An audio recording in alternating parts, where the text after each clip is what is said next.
Depuis la crise du Covid, la prostitution est beaucoup moins présente dans la rue que sur le net et concerne une population de plus en plus jeune.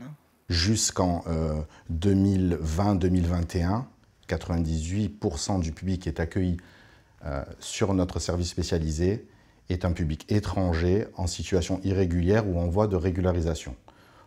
Aujourd'hui, on fait face à un public français, mineur ou jeune majeur. 2 fois par semaine, ces travailleuses sociales passent en revue des centaines d'annonces de prostitution à la recherche de mineurs. Sur Nice, ce jour-là, 436 propositions rien que sur ce site.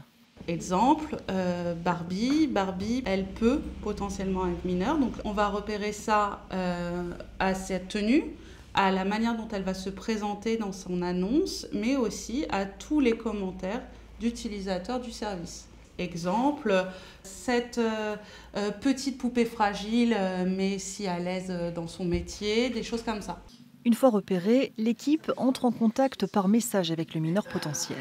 L'objectif du service Inside est de parvenir à créer une relation dans le temps. Ça reste des enfants, en fait, des adolescents, et ils ont besoin de créer ce lien-là avec quelqu'un. Et ça permet après, plus tard, de travailler la sortie ou l'accompagnement vers d'autres dispositifs ou vers des structures en termes de santé, en termes juridiques ou même les structures d'accueil. D'autant que ces jeunes sont souvent sous l'emprise de réseaux d'exploitation. En 2022, ce service a identifié 36 mineurs prostitués dans les Alpes-Maritimes. Leur repérage constitue un enjeu majeur.